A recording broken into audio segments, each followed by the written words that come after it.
Snow fell like a benediction and a curse, blanketing the wide prairie in silence. Each flake seemed to spin in slow defiance of the wind before finding its grave in the drifts that swallowed fence posts and creaked beneath the weight of Elias Crow's weary boots. He moved through the storm as though through a half-forgotten dream, shoulders hunched, hat brim heavy with ice.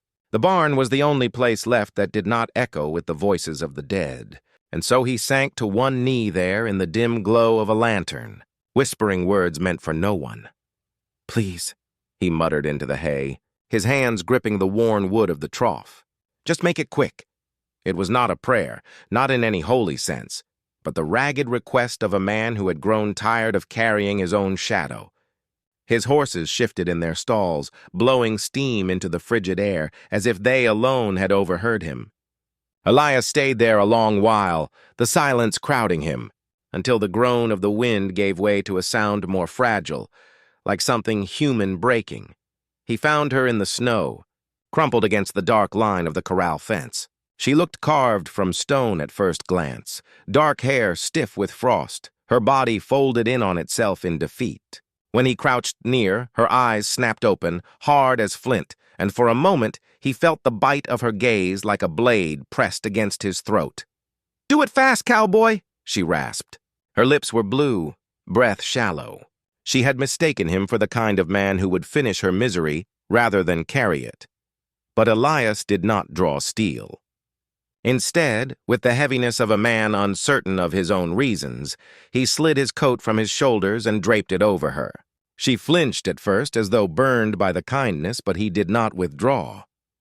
Without a word, he lifted her, light as brittle wood, and carried her through the snow toward the dim glow of his cabin.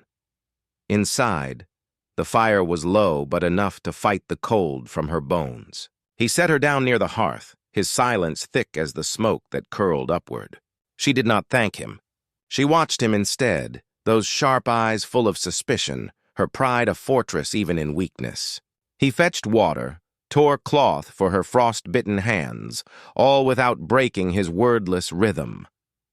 When morning came, the world outside lay buried deeper, and with it came the whispers of the town. By the time Elias rode in for supplies, eyes were already fixed on him. Men leaned against porch posts, chewing tobacco with a little more venom than usual. Women at the mercantile whispered behind shawls. Sheriff Amos Calder stopped him in the street, his voice low but firm. "You know what folks are saying? They say you brought an Apache into your house." Elias said nothing, only adjusted the sack of feed on his shoulder. Amos studied him, eyes narrowing. "Don't get tangled in this. People don't forgive a man for the company he keeps, especially her kind," Elias walked on. Words had never done him much good anyway. Back at the cabin, Nayeli Redbird sat near the fire, a strip of Clara May's bread in her hands. Clara, the widow who ran the inn, had slipped it to her when no one was watching. Nayeli did not eat quickly. She broke the bread in half, setting the other piece aside. Elias noticed, but said nothing, only felt the ache of it. Small mercies cut deeper than knives. The days crawled. Snow thickened, the wind turned merciless, and still she lingered. Her body grew stronger even as her trust did not. When Elias set out to mend the fence, she followed in silence, keeping her distance, watching how he worked. She moved with a guarded grace, a creature half wild. Yet he began to see the sorrow beneath the steel of her eyes. At night, she sometimes hummed, low, almost unwillingly, songs that sounded like prayers to the earth. Elias pretended not to hear, though his hand would still against the wood he was whittling, listening as though through the walls of another life. She noticed his silence and gave nothing more than the ghost of a glance his way. The town's judgment grew sharper. "Crow's gone soft," a drunk muttered at the saloon. "Taking in strays? First it was his damn war memories, now it's worse." Jedediah Boone, Elias's old war companion, spat the words loud enough for half the bar to hear. Men chuckled, shaking their heads. The old soldier had fallen far, but spite gave him a kind of authority. Elias heard of it from Clara May, who spoke quietly while handing him flour. "They'll come around," she said, though her eyes betrayed doubt. "Or they won't. But I reckon mercy don't need permission." Back at the ranch, Nayeli's frost wounds mended slowly under his care. He worked with hands that shook, not from cold, but from the shame of every scar he had dealt in another lifetime. She winced at his touch but did not pull away, and when he set the bandages aside, she whispered, "I did not ask for your pity." He met her eyes then, just long enough for her to see the truth. It was not pity he felt, but something closer to penance. He lowered his gaze and said nothing. The silence between them thickened, yet within it, something fragile stirred. She began to share the work without asking, hauling water, sweeping the cabin, leaving small signs of her presence. One night after supper, Elias found half his portion left untouched, as if her pride could not allow her to take more than she returned. Winter deepened. The land grew crueler, and yet inside the cabin the fire seemed to burn steadier. Still beyond the snow-walled borders of the ranch, whispers swelled into something heavier. Elias knew it in the way men glanced at him when he passed through town, in the way silence fell too quickly when his boots hit the porch of the store. It was on a night when the wind howled fiercest that he felt it most. Standing by the window, Elias watched the storm churn white across the horizon. But in the distance, through the tangle of snow and shadow, faint torchlight flickered, moving shapes against the dark. The kind of gathering that carried more judgment than words ever could. He turned from the window. Nayeli sat near the hearth, her eyes catching the glow of flame, sharp and unyielding. For the first time, Elias felt the stirring of something not weariness but dread, because he knew the storm outside was not the only one coming, and in her gaze, cold as stone yet burning with defiance, he wondered whether the strength to endure it would come from her or from the silence he had carried all his life. The wind rattled the shutters like a warning, but the room remained still. Neither spoke. Yet both knew the snow no longer fell alone. The storm did not relent, and neither did the torchlight. Elias knew well the look of men who gathered in darkness with fire in their hands. He had once been one of them. He stood at the window until the glow disappeared into the white curtain of snow, but their presence lingered in his bones like a bruise. Behind him, Nayeli shifted, pulling her blanket closer, though her eyes never left him. She had seen enough of mobs to recognize what hunted in the night. The next day, the world looked deceptively calm.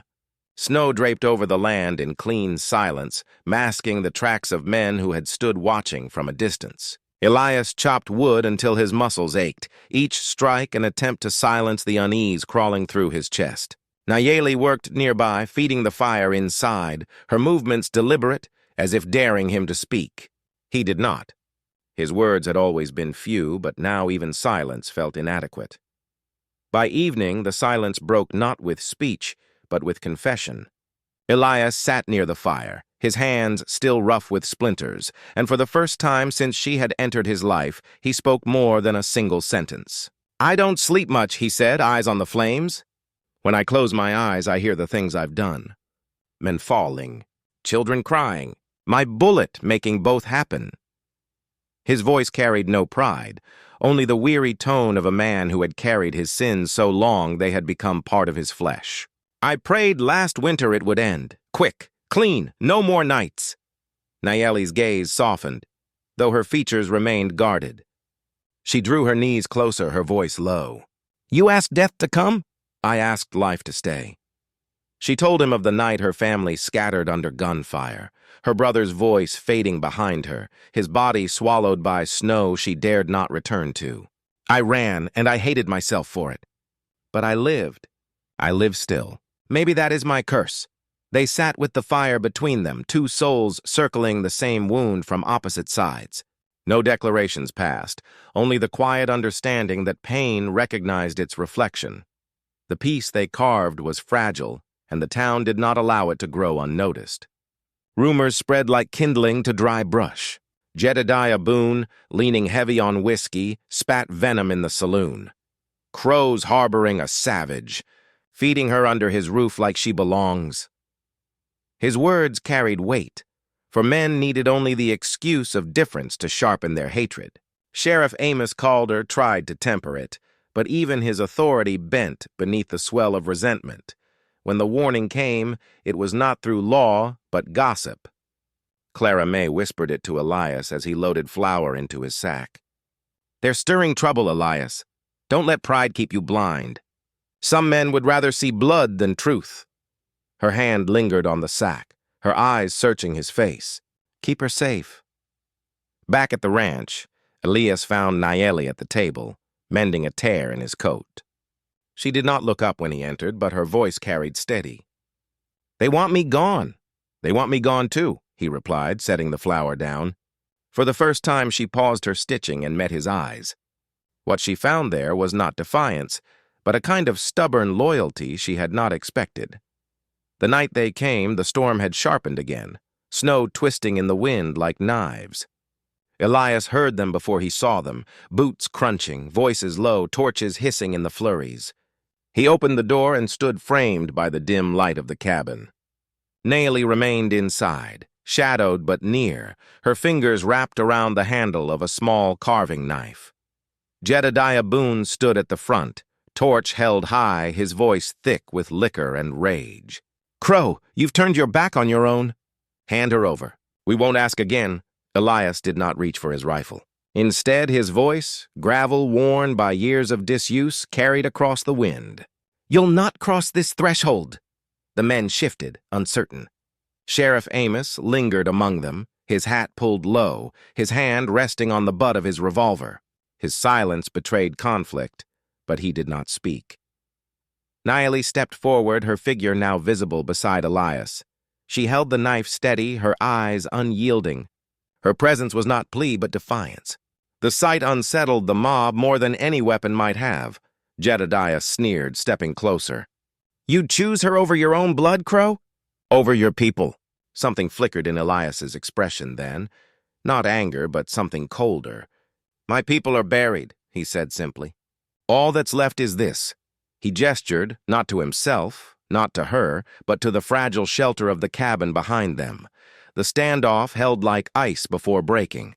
Jedediah lunged, whiskey-fueled courage driving him forward. Elias met him bare-handed, the clash sudden and brutal. Snow churned beneath them, fists and fury mixing with breath that burned in the cold. Elias pinned him at last, fist drawn back, the chance to end a bitter chapter one blow away. But he stopped. His knuckles trembled inches from Jedediah's face. Instead, he shoved the man down into the snow, leaving him gasping, humiliated but alive. The torchlight caught on Elias's face, revealing not victory, but mercy. The mob wavered. Men who had come for blood now found their courage drained by shame. One by one, torches lowered, the firelight dimming into embers against the snow. Sheriff Amos gave a slow nod, tipping his hat before turning his horse. The others followed, silence heavier than their threats had ever been. Nayeli stood frozen, her breath misting in the air, the knife still clutched in her hand. She turned to Elias, her voice barely a whisper, yet sharper than the storm around them. "You chose mercy." He said nothing, only met her gaze, and in that moment the weight between them shifted. No longer strangers bound by survival, but something more fragile and unspoken. Two souls who had chosen, against all odds, not to give the world its cruelty. When dawn broke, the snow softened under the first weak light of spring. The land looked changed, though it was only the tilt of the sun. Inside the cabin, Elias and Nayeli moved through their chores side by side. He chopped wood. She stacked it. He mended fence posts. She carried the nails.